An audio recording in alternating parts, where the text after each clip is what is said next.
My wife ignored me for 20 days. On the 21st, I left a box of chocolates in the room and a handwritten letter, "Thank you for all these years. And this time, I want to make it the most special year of my life." I closed the door behind me, grabbed my suitcase, and left without yelling, without crying, without slamming the door, without making a fuss, just with silence. The same silence she'd given me for almost a whole month. But mine was different. My silence was a goodbye. She only noticed when there was no one else in the house to ask if she was okay, if she wanted dinner, if she needed anything. When he went to bed at night and his side of the bed was cold. When she smelled the perfume I'd purposely left on the pillow, like someone giving me one last invisible hug before disappearing. There was no betrayal with kisses or touches, but there was betrayal with absence, with contempt, with neglect. And these are the ones that hurt the most, because no one sees, no one notices, no one defends you. I was betrayed by the indifference of someone I swore to love for life. Betrayed by a deafening silence while I begged for a gesture. For 20 nights I tossed and turned in bed alone, trying to understand the moment I stopped being seen. Trying to remember the exact point at which love became furniture. I existed inside, breathing the same air, walking through the same house, and yet it was as if I were no longer there. I heard her cutlery clatter against the plate as I tried to make conversation. I heard my phone vibrate with messages from someone who made her smile when I could barely manage a "good night." And the worst part? I stayed there. I kept waking up before her just to make coffee. I kept reminding her of the medication schedule she always forgot. I kept saying, "Get well," even when I was the one who wasn't well. And she, nothing. No reaction. No look. I know, maybe I should have confronted her, demanded an explanation, asked the reason for the distance. But I didn't want to hear from her that she was with someone else. That I wasn't enough. That I no longer made sense. So I chose to leave the chocolates. And disappear. She only realized everything when she found the letter. And then it was as if the ground had disappeared beneath her feet. Not because the letter was sad. But because it was love. A love that endured until the end.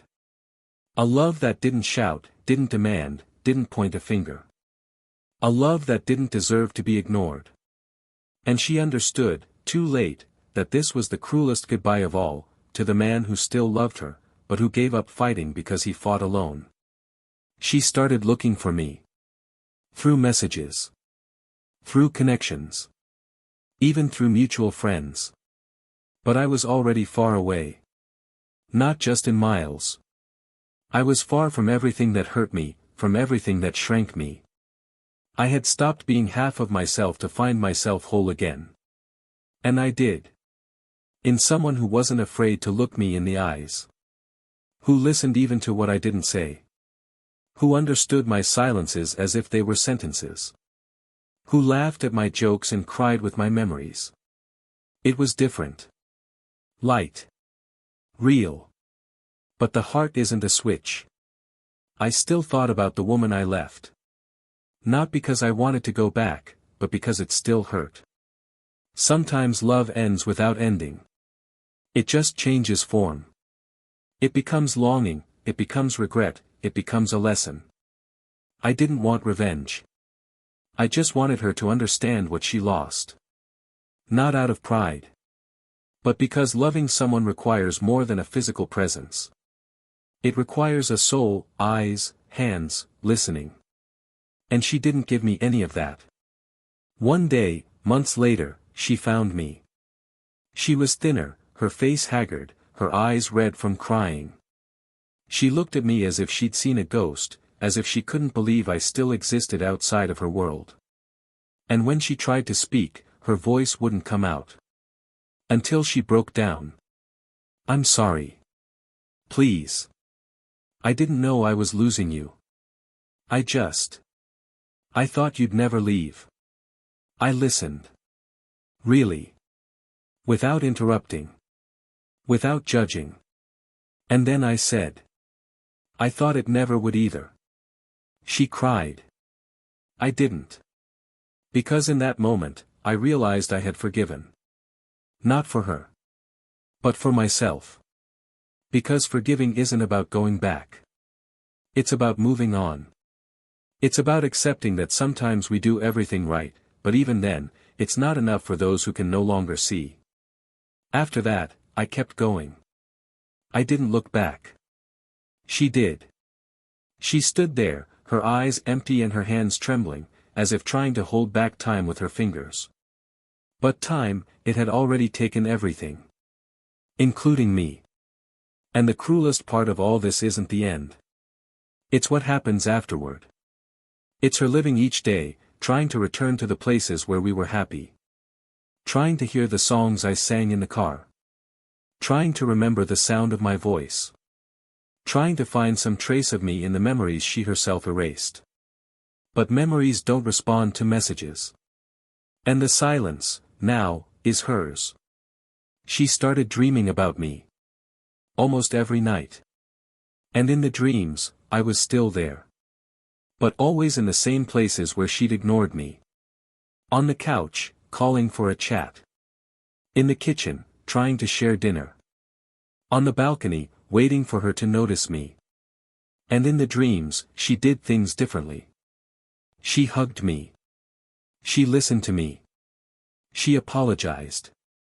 But she always woke up with her face wet with tears and a pain in her chest that wouldn't go away. Because there, in the empty bed, there was no one on the other side. No letter. No perfume. No chocolates. Only silence. A silence that screamed everything she refused to hear. She understood, too late, that love isn't killed all at once. It's killed little by little. With absences. With carelessness. With silence. And that's exactly what she did. She killed the love of a man who just wanted to stay. But what she never knew, is what I wrote on the back of the letter. The one she only read when she desperately sought me out and returned to my room days later, rummaging through drawers. On the back of the letter, a phrase she never forgot: if you ever look for me and I'm no longer there, it's because I've finally learned to love myself more than I loved you. And that's exactly what happened. But the story, the real story, the one that explains everything that led up to this point, she doesn't know yet. And maybe, if you listen to the end, you'll find out along with her. Welcome to the channel. Here, no form of betrayal is romanticized or condoned, quite the opposite.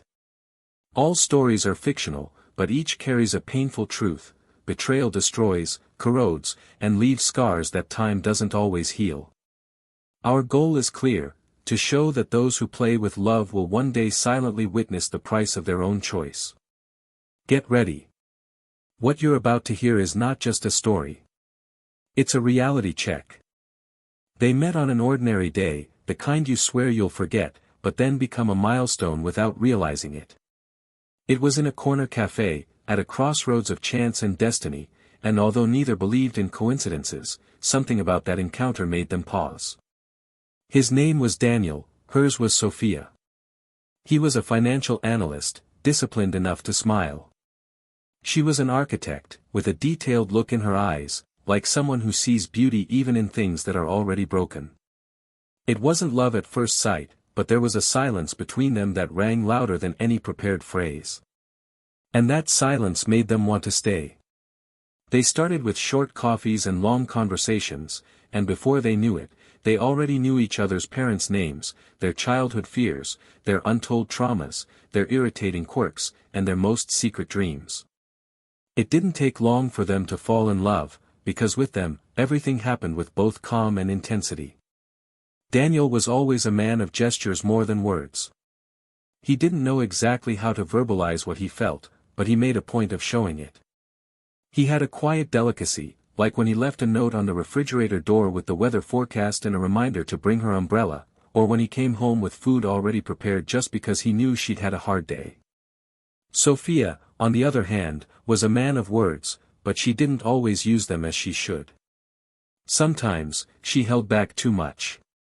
Other times, she spoke impulsively. But she loved. She loved with her eyes, with her tired body that still curled up against his at night, with her creative mind that designed her future child's room even though she wasn't sure she wanted one. They were the balance of a beautiful chaos. He was routine, she was improvisation. He was practical, she was emotion. And, for a time, that was enough. They lived in a simple apartment, but full of history. Every object there had a why and a where it came from. The bookshelf was assembled with laughter one morning when nothing fit together. The kitchen table was a gift from her father, restored by him with white paint and patience. The living room curtains were bought on a trip together, after a silly argument that ended in laughter and promises. Their home was more than walls, it was a living memory of what they had built. There was no luxury, but there was presence. And presence, these days, is almost a luxury too. For the first 3 years, everything seemed to fit together. They had disagreements like any couple, but nothing that lasted. They always ended arguments with some kind gesture or a conversation on the living room floor, with cheap wine and honest truths. Close friends admired them, saying they had a rare connection, the kind you don't see often. Daniel has always valued stability. Raised by a single mother who fought for everything, he learned early on not to waste what he had. That's why, when he met someone like Sophia, who understood his silences and embraced his quirks, he gave himself completely. He was the kind of man who organized the bills on Sunday but left flowers on Monday just to remind her that the details still mattered. Sophia was freer, less attached to the order of things.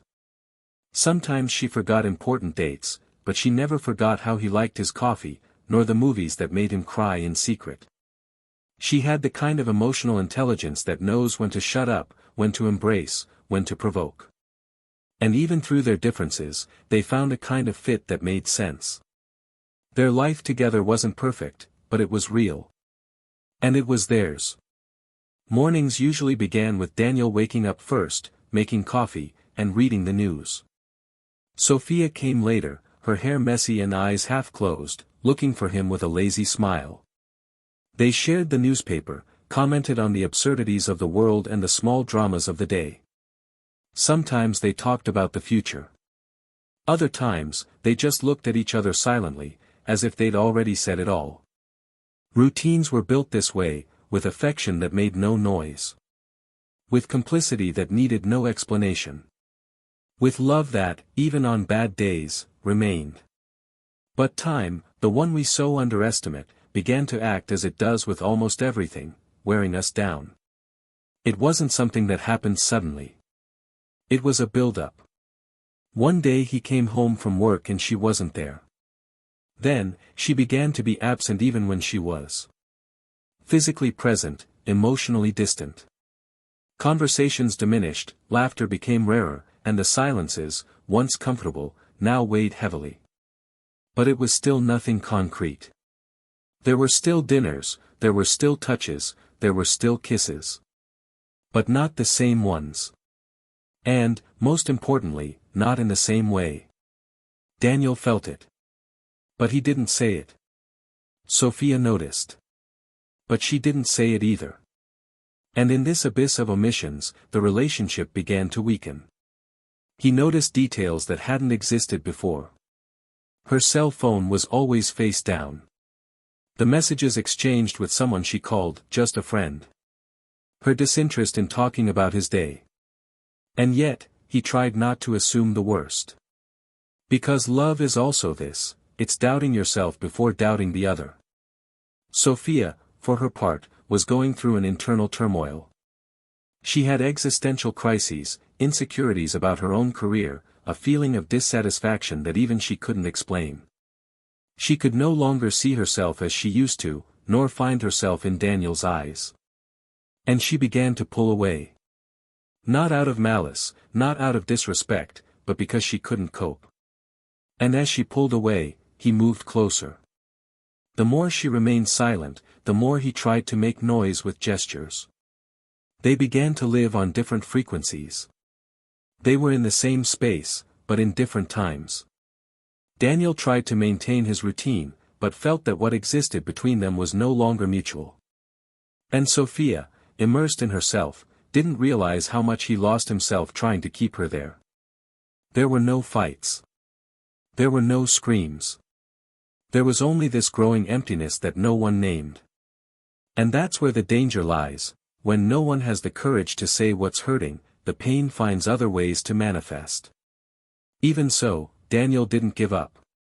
He persisted with small invitations, a dinner out, a quick trip, a movie on the couch. And she almost always declined.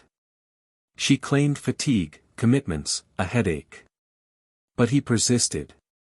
Because he still loved her. Because he still believed.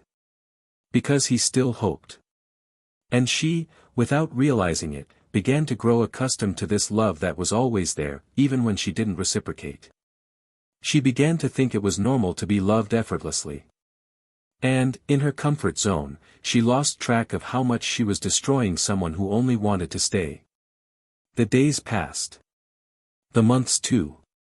And everything changed. The messages that once came with hearts became dry. The "I love you"s became fewer. The nights together became separate. And still, Daniel didn't give up. Because when you truly love someone, you hold on to even what hurts you, hoping it will get better.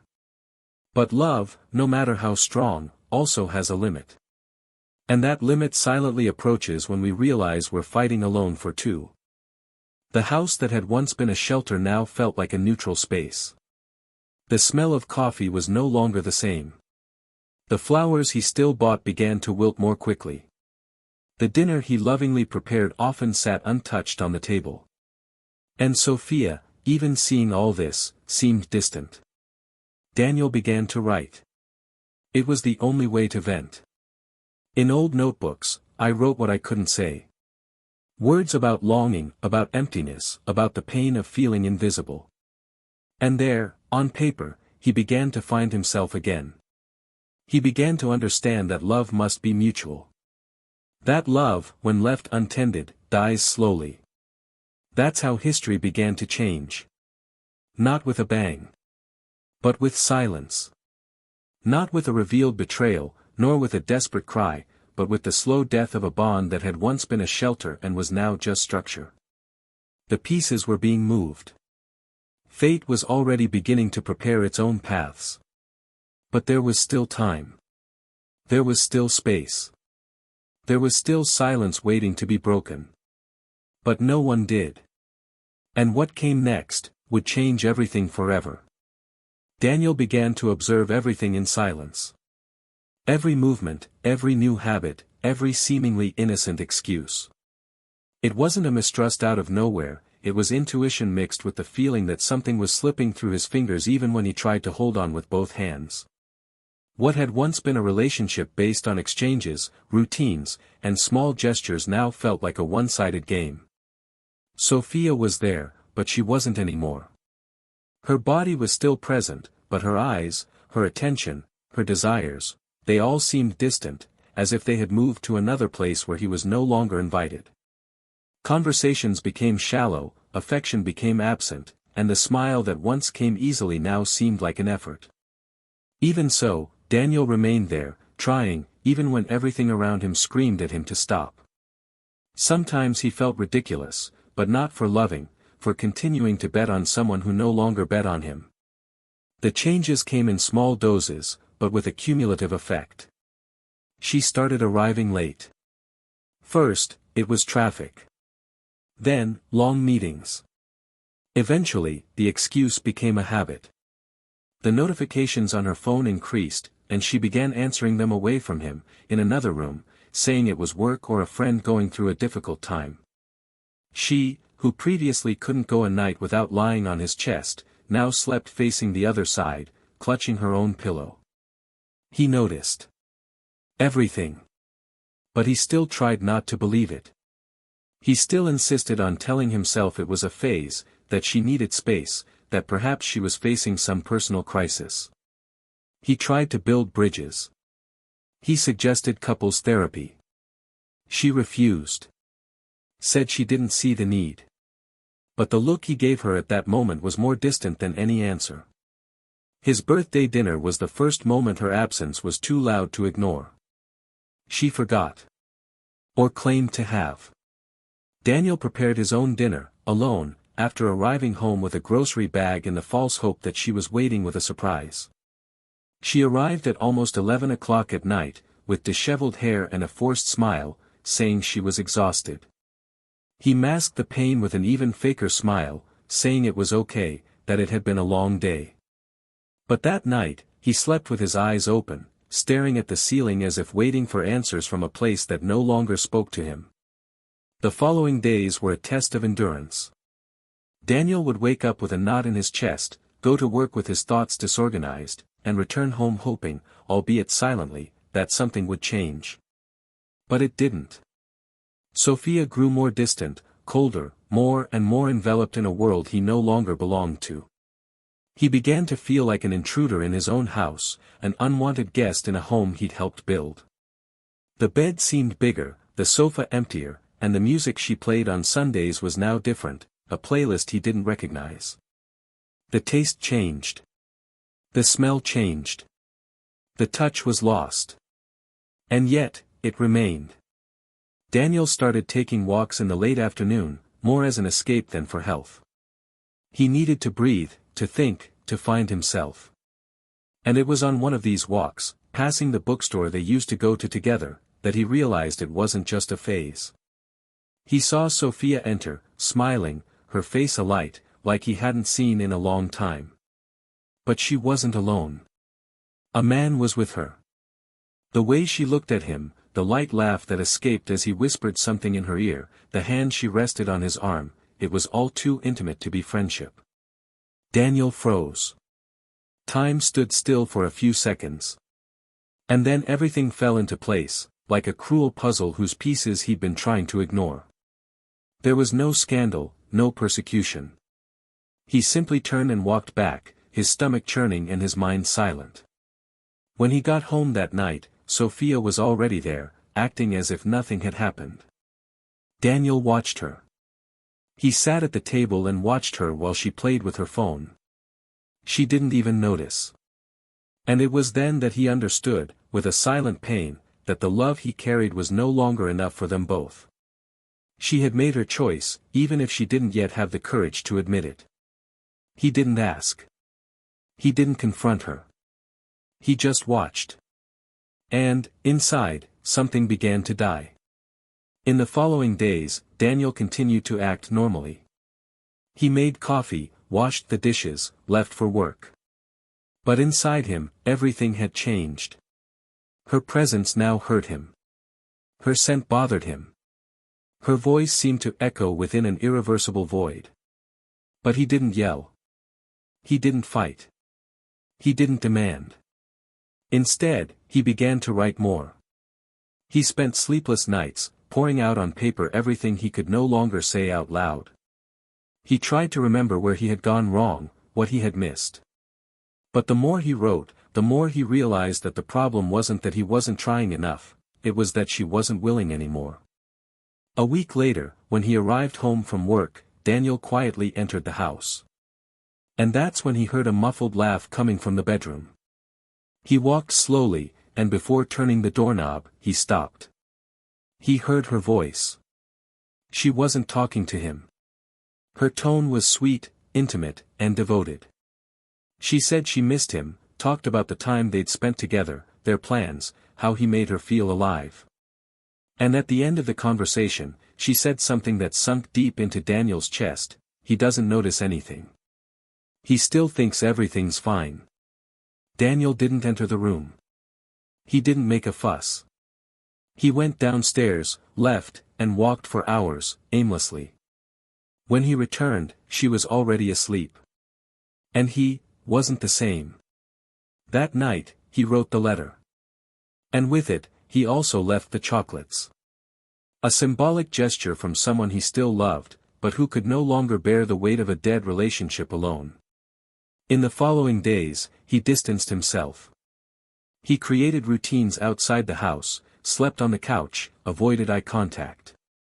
And she didn't notice. Or pretended not to notice. It was as if all that silence didn't matter. But to him, every silence from her was a scream. Every absence, a push. Every indifference, a new wound. It wasn't until the 21st day that he decided. He packed his suitcase, left the letter on the table next to the chocolates, and left. Not with anger. Not with hate. But with a silent and definitive goodbye. He didn't want to shout. He just wanted her to feel the weight of his absence. He wanted her to understand, too late, what she had lost.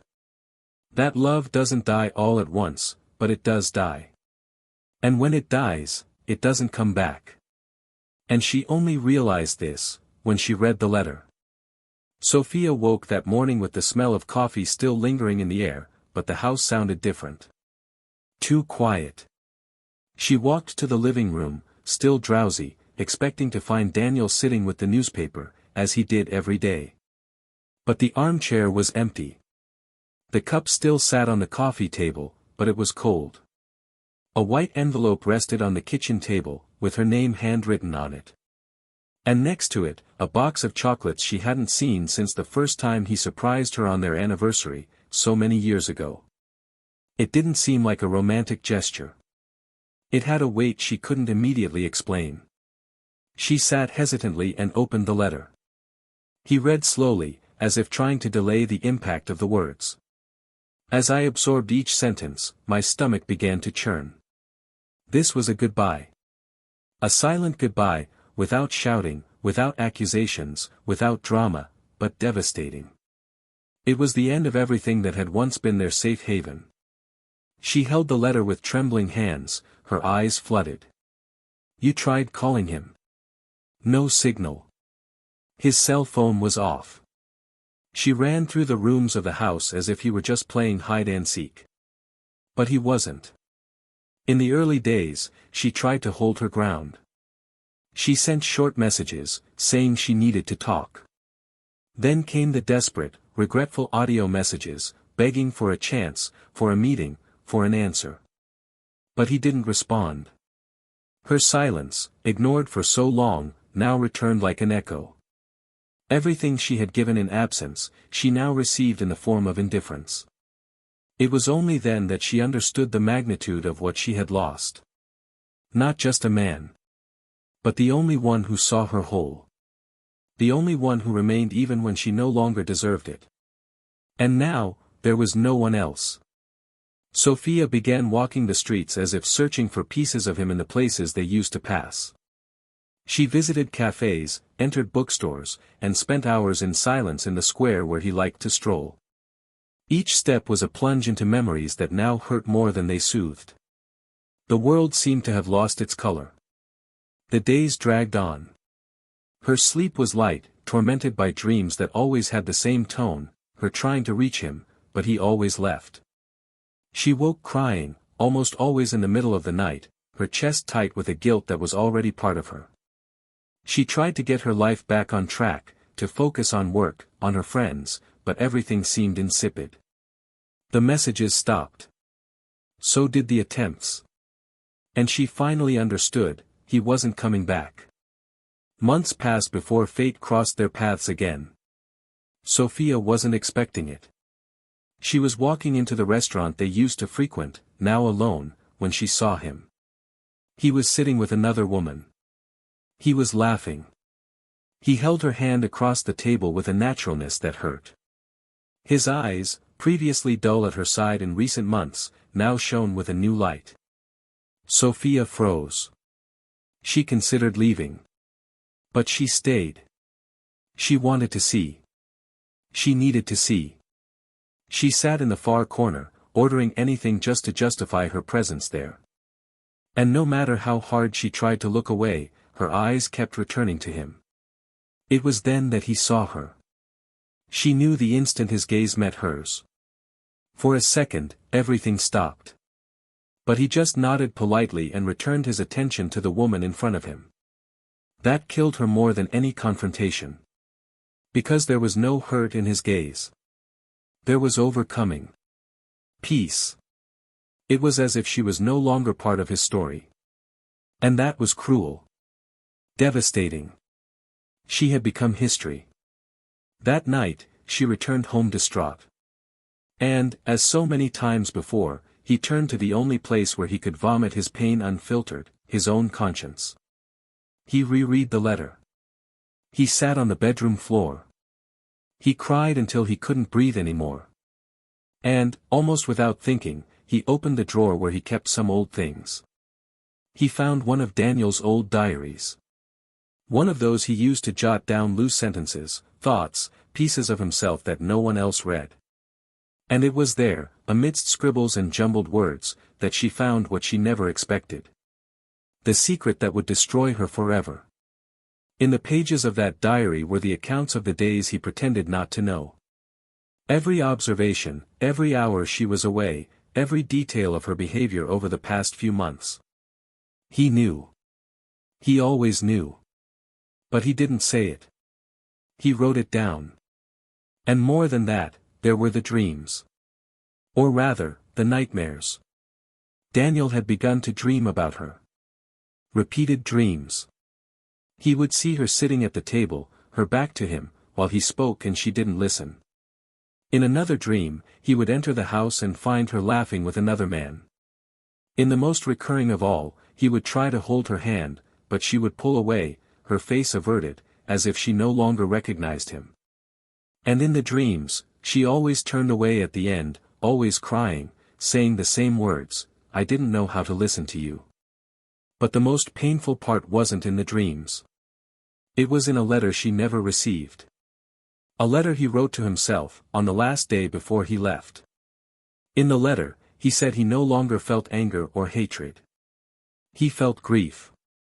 Because he had lost someone who was still alive.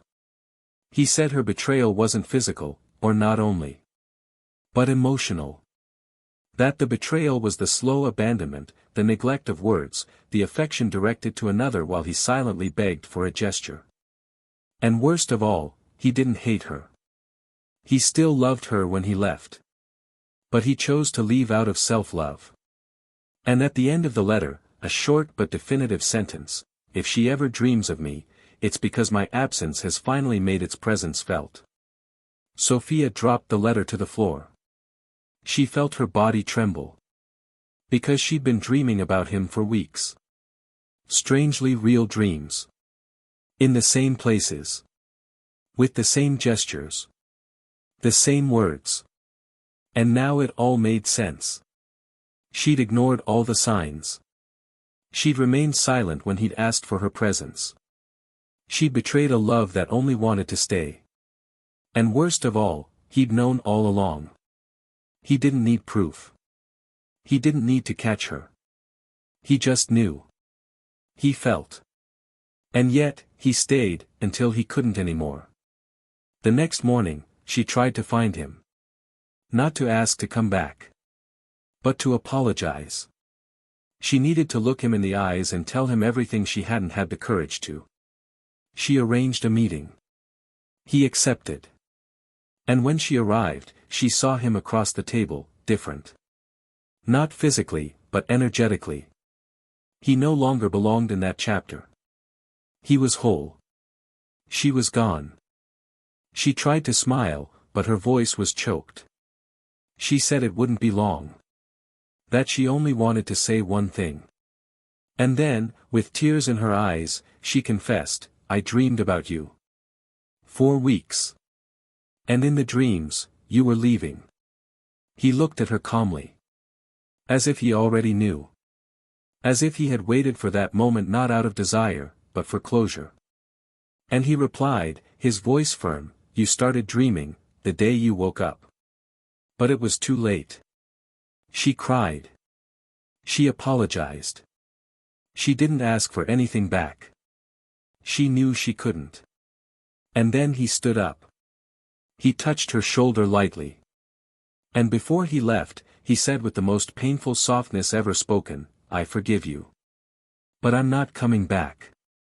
Because those who love and don't care, lose.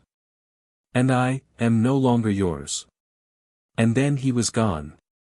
And for the first time, she understood the silence. His silence. The silence that screamed everything she refused to hear. She sat there for long minutes after he left, staring into space, as the coffee cooled and the people around her went on with their lives, oblivious to the turmoil exploding within her. The world moved on with the same indifference she'd treated it with in the last few months they'd been together. Now she was the one feeling the weight of his absence, the chill of the empty table, the echo of her own guilt. There was no going back. No part of her still believed she could undo what had happened. Because, for the first time, she clearly saw the difference between a mistake and a choice. She hadn't made a mistake. She'd made choices, day after day, always pushing further away, always pushing the limits of someone who simply wanted to stay. And now, even without a scream, even without any revenge, she was destroyed. Because the cruelest punishment wasn't that he left, but that he left in peace, while she was left shattered, clinging to what could no longer be mended. The weeks that followed were a series of meaningless days. Sophia began to miss work more than was acceptable, and she began avoiding friends, even her closest ones. She didn't want to answer questions, she didn't want to explain. The pain inside her was too intimate, too shameful to share. She spent her nights awake, staring at the walls of her room as if she might find some answer there. The dreams didn't stop. They came even more vividly, more constantly. She dreamed of Daniel in detail, the texture of his skin, the timbre of his voice, his calm eyes, his simple gestures. But in her dreams, as in life, he always left. And when she woke, she cried silently, because understanding that she had lost him was unbearable. But accepting that she had lost him forever was pure hell.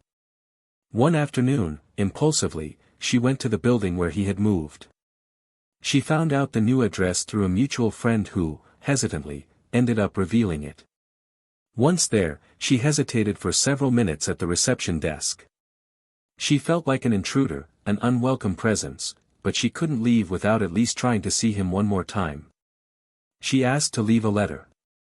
Nothing special, just a few handwritten words. The doorman, already familiar with Daniel and his reserved demeanor, refused. He said he had left clear instructions that he didn't want to receive personal correspondence from anyone he hadn't authorized. That was like a stone in her stomach. She thanked him, swallowed hard, and got back in the car, trying to hold back her tears. The world seemed increasingly closed to her, as if all doors were now locked with the key of regret. Meanwhile, Daniel continued his life. Not without pain, but with determination. He found shelter in books, in friends, in work. And, little by little, he also found a new kind of silence in someone else, not the kind that screams, but the kind that welcomes. He met Clara in a short creative writing course. She was quiet, soft-spoken, with a look that seemed to hear before he even opened his mouth. She wasn't explosive, nor exaggerated. She had the right rhythm of someone who's unhurried but knows exactly where she wants to be. Little by little, Daniel let Clara in. Without comparisons, without burden. He didn't want to replace her. He just wanted to feel like he could be seen again. And she saw him. In the details. In the way he hesitated before talking about you. In the way he looked out the window whenever they brought up topics from the past. She listened to him with her eyes, with her skin, with her entire presence. And he felt it. For the first time in a long time, I felt like I could be loved again, without begging for space, without begging for attention. One of those days, Clara took him to a park she loved. They said a few words, walked hand in hand, sat on the grass, and remained silent for a while. It was he who broke the silence, saying, almost in a whisper, that he had once loved someone he didn't know how to care for. Clara didn't ask for names or details. She simply said, sometimes, love doesn't end. It just changes homes. Daniel smiled, squeezed her hand, and understood that he was ready to start over. Unhurriedly, without guilt, but with truth. As Daniel continued on, Sophia sank. Not in anger. But in conscience. It was one random morning, after another sleepless night, that she decided to visit his father. She wanted to deliver the letter in person, perhaps hoping that he, the man who knew her so well, could intercede in some way. Daniel's father received her politely, but without the same warmth as before. He said he forgave her, but that his forgiveness was meaningless. "It was my son you hurt, not me. And well, he's already in another stage of life. You know, my daughter, sometimes we only understand the value of love when we lose someone who should never have left." Those words echoed for days. Sophia, searching for some peace, began to write. Perhaps inspired by the notebooks Daniel left behind. She began to recount every memory, every moment that hurt today, every detail she'd ignored at the time. It was an attempt to release what no longer fit inside. An emotional exorcism. And there, among so many written words, something she'd never imagined began to emerge, a true understanding of who she was and what she'd done. No frills.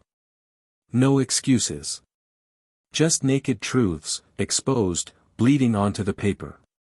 One night, without planning, he went to the same bookstore where everything had begun to fall apart. He didn't know exactly why. He just went.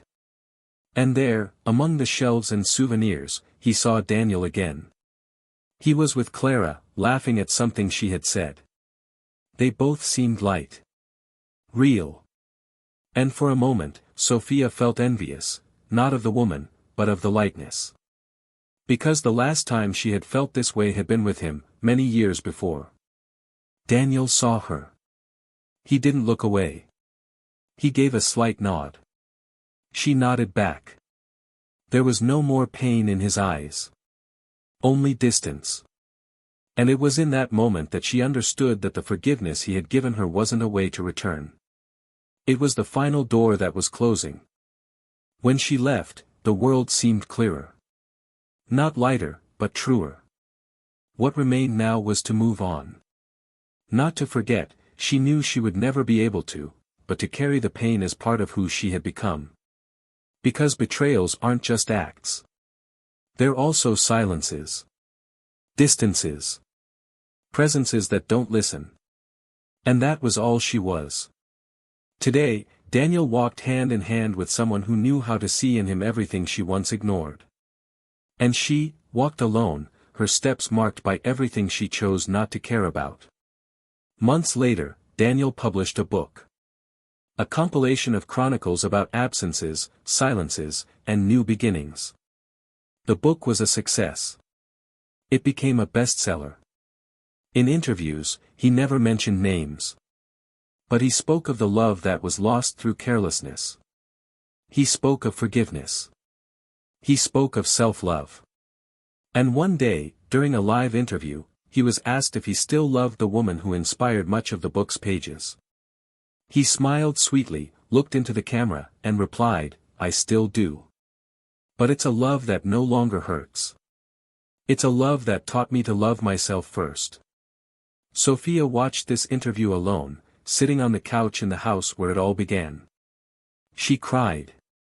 For the last time. And then, in a silent gesture, she closed her laptop, picked up the notebook where she was writing, and wrote just one sentence: "May I never love again as I loved you, but may one day I love with the same truth with which you loved me." Because the true punishment for betrayal doesn't always come from the loss of the other person, but from the moment you realize that the person you destroyed was the only one willing to rebuild everything with you. The days that followed Daniel's interview were long and silent for Sophia.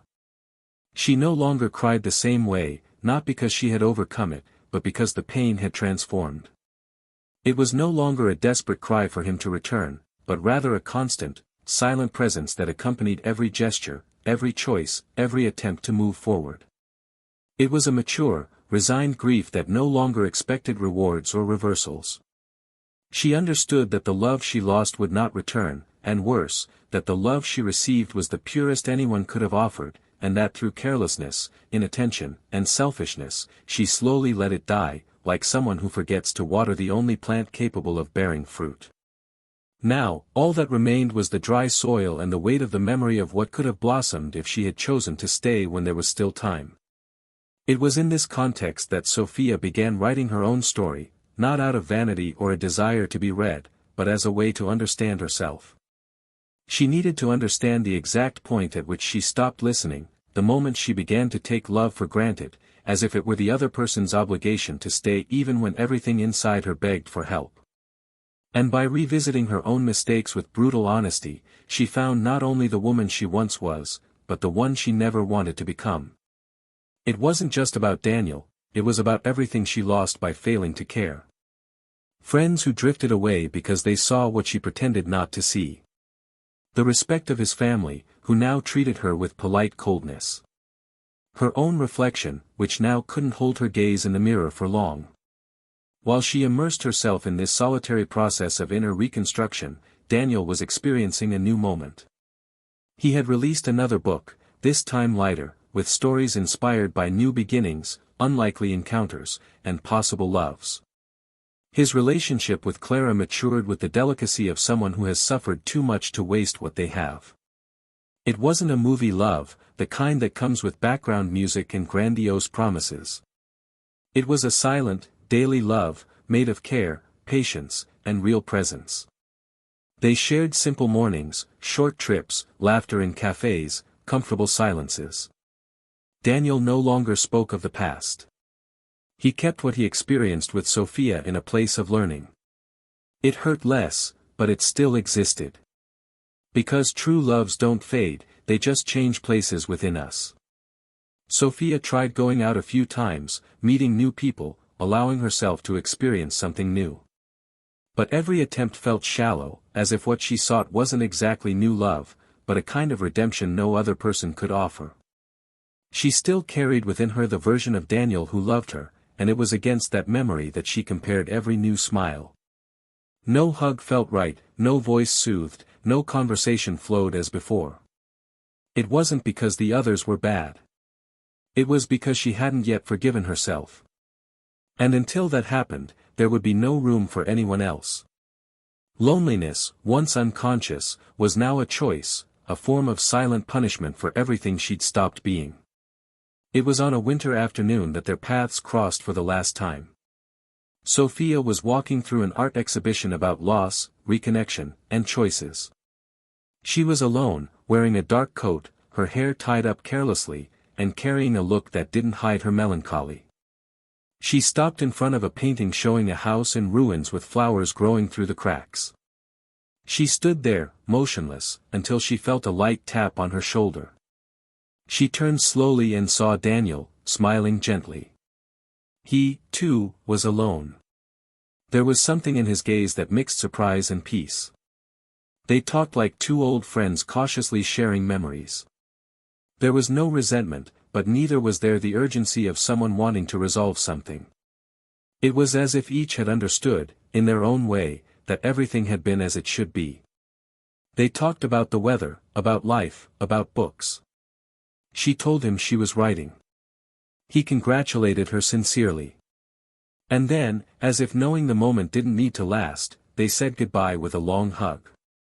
It wasn't a hug of longing, nor of desire. It was a hug of forgiveness, of liberation. As they parted, she said, "You were the best part of me." He replied, "You taught me to be the best part of me." And then they went their separate ways, without looking back. After that encounter, Sophia decided to publish her story, not under her real name, but with the intention of reaching those who, like her, have been on the other side of a wrong choice. The book didn't become a bestseller, but it found its audience. She received letters and messages from people who saw themselves in her words, who found in her a painful but necessary mirror. This helped her understand that, while she could never fix the past, she could do something useful with it. Daniel, for his part, continued building his new life with Clara. They adopted a dog, moved apartments, and began planning a long trip through the south of the country. He allowed himself to be happy. Not out of guilt, but out of deservedness. And every night, when he went to bed, he knew he'd done everything he could to save the love he once had. He didn't leave because he wanted to. He left because it became impossible to continue. And that freed him. The moral dilemma arose not from the breakup itself, but from the reflection that followed. Sophia came to be seen by many as the villain, and by others as someone in the process of redemption. Daniel, admired for his serene demeanor, was also questioned. Could he have fought harder? But he knew, and those who truly knew him also knew, that he fought until there was nothing left. The greater dilemma, however, was hers. Because understanding that she hurt someone she only wanted to love hurts. But knowing that she lost him forever because of it, destroys. And this weight, not even time completely alleviates. Each followed their own path of dealing with what happened. Daniel found peace. Sophia sought purpose. And both carried scars that, while they didn't hurt every day, would never disappear. Their story didn't have a traditional happy ending. But it did have a true ending. And sometimes, that's all that remains. Because not every love story ends with reunions. Some end with silence, with forgiveness, with learning. And this kind of ending can also be impactful, when you understand that loving someone doesn't guarantee they'll stay. You have to care. You have to listen. You have to be there. Now, there was only one chapter left. Not to rewrite what was, but to close with dignity what still remained. One last gesture, one last decision, one last choice. Not to return to what was. But to prove, perhaps for the first time, that you understood the lesson.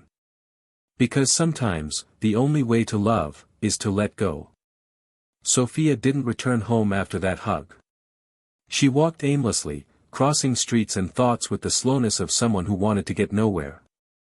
She could still smell him on her clothes, the warmth of the touch that no longer belonged to her, and that phrase that still echoed in her mind, "You taught me to be the best part of myself." There was no hurt in his voice. There was no irony. Only maturity, a kind of painful wisdom only acquired after losing something precious and surviving. This was the abyss that now separated her from Daniel. He had learned, she was only now beginning to understand. The world moved on, people bumped into her on the sidewalk as if she were invisible, but within her something new was being born, a painful but necessary acceptance. For the first time, she no longer felt anger toward herself, nor hope for a new beginning. She felt a responsibility, almost a mission, to become worthy of the love she once received, even if she would never get it back.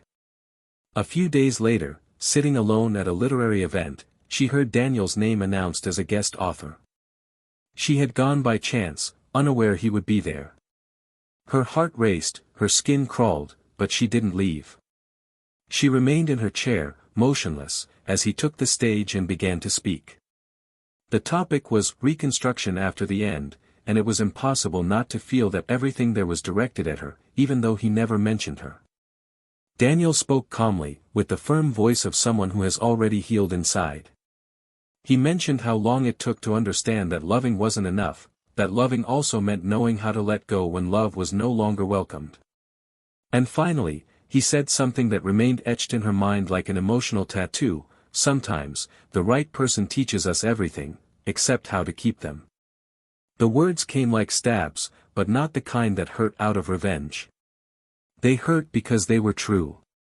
And the truth, spoken calmly, hurts more than a scream. After the talk, she waited for everyone to leave. She didn't look for him. She didn't want to invade any more of his space. But before leaving, she discreetly left a small envelope with the event organizers. Inside, a letter. Not to win him back. Not to justify. Just to say thank you. It was a letter written with the maturity that time had brought her, with the weight of the silences she herself created, and with the gratitude of someone who understood that not every love that ends is a failure. Some are just great teachers who come into our lives to break us and teach us how to put ourselves back together better. Meanwhile, Daniel's life blossomed in a simple and beautiful way.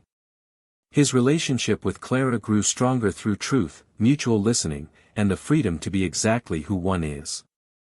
They didn't talk about the past often, not out of fear, but by choice. Clara didn't want to know the details of what had come before her, and Daniel respected that. They focused on the present, on the routine they were building, on plans that didn't need to be grand to be important. Together, they bought a small house in the mountains, with large windows, a backyard full of possibilities, and a kitchen where they cooked on Sundays to the sound of instrumental music. It was a different time. A different rhythm. And, above all, a different Daniel. It was on a quiet afternoon, one of those Sundays, that Clara found something she hadn't expected. While sorting some boxes in the closet, she found an old notebook with Daniel's notes. Opening it, she found pages written with intensity, venting from a time she'd never known. She recognized Sophia's name on one of the pages. She read it out of curiosity, but stopped. Not because she was jealous or uncomfortable, but out of respect. She waited for Daniel to arrive, sat down next to him, and handed him the notebook. "I didn't read it all. I just opened it by accident. But I think this still means something to you." He smiled, stared at the notebook for a few seconds, and then replied, "It did. Today, it's just part of the journey." Clara hugged him without saying anything else. She didn't demand an explanation, didn't want to know details. She knew who he was now. And that was enough. That same week, Daniel received Sophia's letter. He recognized the handwriting on the envelope before even opening it. He took a deep breath before breaking the seal. As he read it, he felt a lump in his throat, but also a strange peace. The letter asked for nothing. It was an apology and a thank you. It spoke of the lessons learned, of the silent nights, of the dreams that still came from time to time, but now no longer hurt so much. And, at the end, a short sentence: "Thank you for loving me when I didn't know how to love myself. Today, I know. And I owe you that." Daniel folded the letter carefully, put it in the same box where the objects that had marked his past were, and smiled. Not with joy, but with understanding. Sophia had finally understood. And with that, he could move on even more lightly. Sophia, for her part, didn't expect an answer. She understood it wasn't about Daniel anymore, but about her. She began giving lectures on conscious relationships, on presence, on how everyday choices define the course of a love. She spoke with authority because she had experienced the extreme of absence. And, over time, she became a reference for many women who, like her, needed to wake up before losing what mattered most. She transformed her pain into service. Her guilt into teaching. And her lost love into fuel to help others avoid making the same mistakes. A year later, Daniel and Clara were married in a small ceremony, surrounded by loved ones. Daniel's speech was brief but profound. He said that love only makes sense when cultivated with presence, and that today he promised not perfection, but truth. Clara, moved, responded with a smile that said more than any words. In the audience, among the discreet guests, a woman watched from afar. Sophia. Invited by Clara, not Daniel. Clara understood that the cycle would only end when all the ties were undone. Sophia went with a heavy heart, but serene. She watched from afar, wept softly, and gave a standing ovation when the couple kissed. There was no pain. Only gratitude. Leaving the ceremony, she sat for a few minutes on a garden bench, feeling the wind brush against her face. A young woman approached and asked if she was okay. Sophia smiled and replied, "I am." Finally. The girl left, and Sophia remained there, looking up at the sky, wondering if somewhere, at that very moment, someone was making the same mistake she once did. And she hoped, from the bottom of her heart, that this person still had time to return. Because not everyone does. She didn't. And this would be her memory, but also her legacy. The certainty that, despite everything, she had learned. Even if the price was losing someone who only wanted to stay. Life went on as if nothing had happened, as if people's intimate dramas and silent breakdowns had no bearing on the continuous movement of the world. But within each of them, something had changed forever. Daniel, now married, experienced genuine peace for the first time, not the peace forced by trying to please, to maintain, to endure, but the kind that comes from living in coherence with what you feel, with who you are. He woke every day without fear of silence, without fear of not being seen. Clara was confirmation that love doesn't have to be noisy to be intense, doesn't have to be chaotic to be true. Together, they built a life based on mutual listening, respect, and constant care. Daniel no longer needed to write to make himself understood.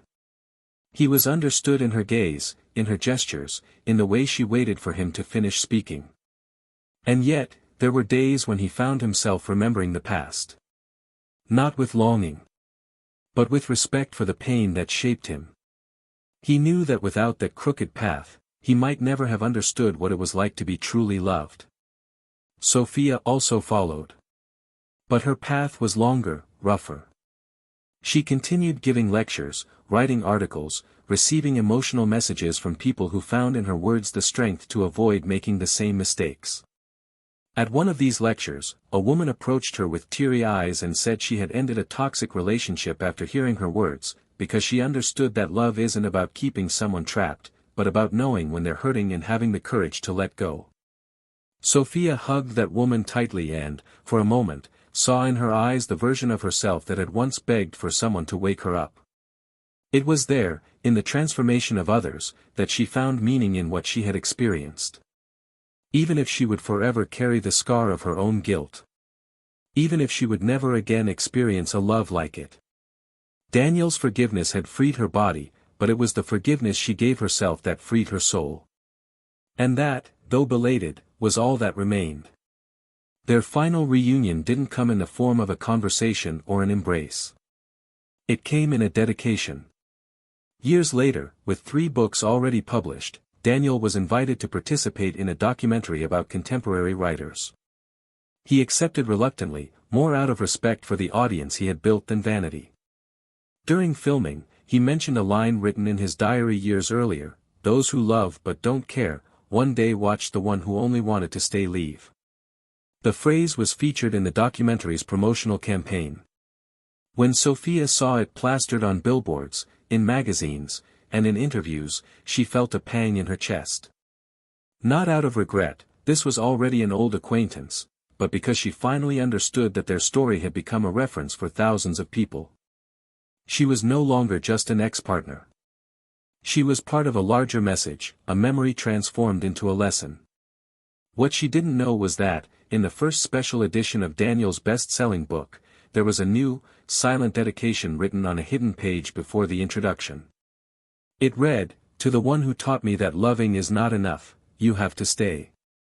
This page didn't exist in the conventional versions, only in the limited edition released for collectors. One of the copies reached her through a well-known publisher. She read the dedication and cried like she hadn't cried in a long time.